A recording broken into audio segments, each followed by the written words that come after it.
Hola, mis amigos. We are going to read Follow the Drinking Gourd, and it's going to connect to slavery times in history where slaves would escape to freedom and they would follow the drinking gourd, which is the Big Dipper, and then the North Star, which is part of the Little Dipper. So constellations in the star help lead them to the north, the direction toward freedom.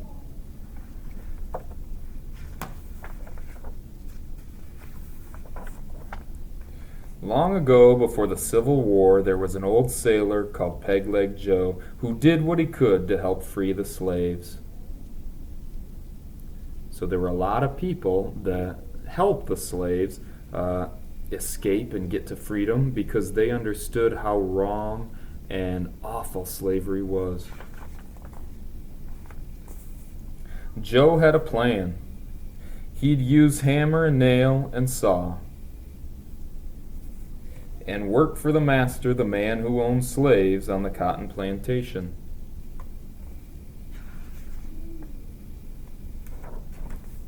Joe had a plan. At night when work was done, he'd teach the slaves a song that secretly told the way to freedom. Just follow the drinking gourd, it said.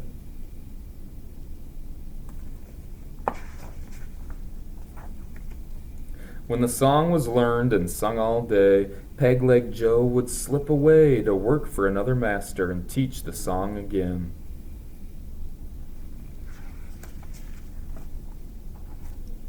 One day a slave called Molly saw her man James sold to another master. James would be taken away, their family torn apart, just one more night together.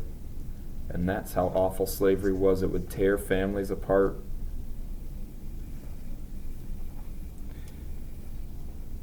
A quail called in the trees that night. Molly and James remembered Joe's song. They sang it low.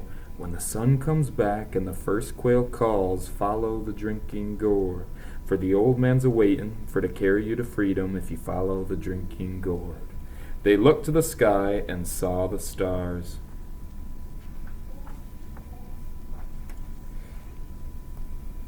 Taking their little son Isaiah, old Hattie, and her grandson George, Molly and James set out for freedom that very night, following the stars of the drinking gourd.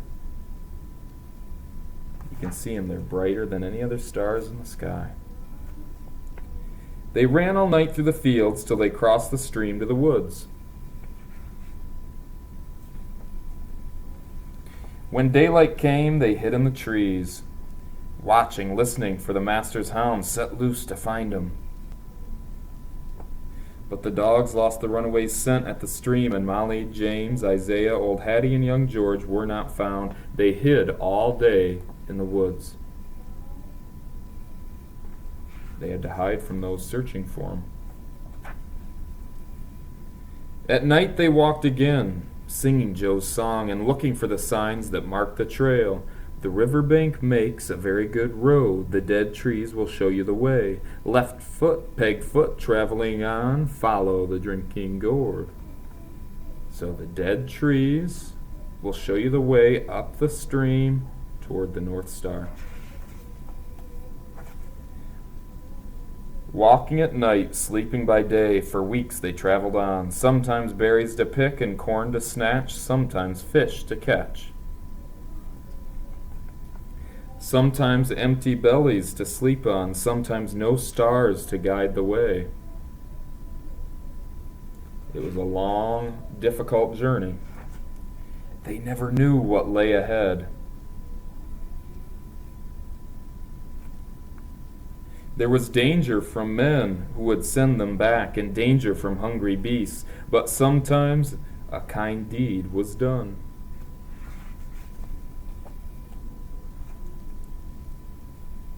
One day, as they hid in a thicket, a boy from a farm found him. In a bag of feed for the hogs in the wood, he brought bacon and corn bread to share. Singing low, they traveled on. The river ends between two hills. Follow the drinking gourd. There's another river on the other side. Follow the drinking gourd.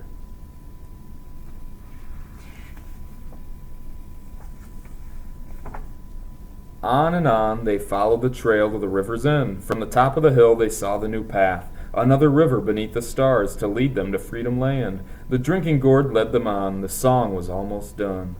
When the great big river meets the little river, follow the drinking gourd. For the old man's a-waitin' for to carry you to freedom if you follow the drinking gourd.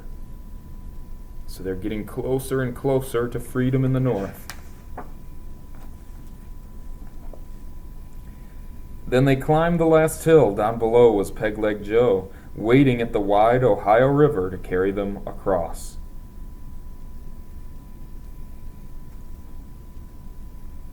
Their spirits rose when they saw the old man. Molly, James, Isaiah, old Hattie, and George ran to the shore. They recognized Peg-Leg Joe. Under a starry sky, Joe rowed them across the wide Ohio River. He told them of hiding places where they would be safe. A path of houses stretched like a train on a secret track leading north to Canada. He called it the Underground Railroad, and it carried its riders to freedom. So they weren't all the way safe yet. They still had to go through the Underground Railroad to safe houses before reaching Canada. The first safe house stood on a hill. The lamp was lit, which meant it was safe to come. Ragged and weary they waited, while Joe signaled low with a hoot like an owl. Then the door opened wide to welcome the freedom travelers.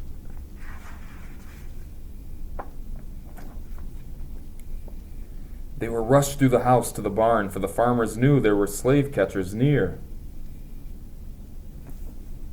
A trap door in the floor took them under the barn to hide till it was safe to move on. Then Peg-Leg Joe went back to the river to meet others who followed the drinking gourd. So can you imagine having to travel from place to place secretly at night and hide just to earn your freedom?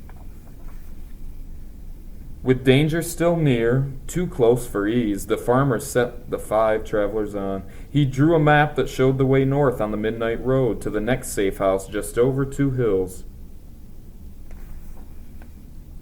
This time, James called the signal, a hoot like an owl, that opened the door to a Quaker farm. The travelers were led to a secret room hidden behind some shelves. So again, they had to hide to stay safe.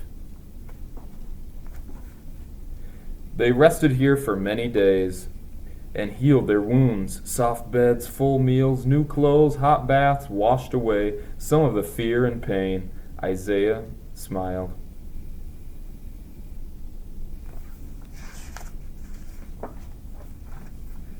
When they were strong, they traveled again, from house to house on the underground trail, still following the drinking gourd north. Sometimes they traveled on foot, sometimes by cart. The wagon they rode near their journey's end carried fruit to the market and the runaways to freedom. So they're hiding in the apple cart. At last they came to the shores of Lake Erie. Do you recognize Lake Erie? It's one of our great lakes here in Michigan. Molly, James, Isaiah, old Hattie, and young George climbed aboard a steamship that would carry them across to Canada, to freedom. 5 more souls are safe, old Hattie cried. The sun shone bright when they stepped on the land. So they made it all the way north, safely to freedom. They had followed the drinking gourd. So, the Underground Railroad wasn't actually underground. It's just they kind of had to do it secretly in the night, so they called it Underground Railroad. And we take things such as our freedom for granted sometimes. And I'm so glad that our country was able to overcome slavery and give equality and freedom to the slaves, just as we should give freedom and respect and kindness to all people. So I hope you can learn from Follow the Drinking Gourd, and as it also helps us for our next project. Adios, amigos.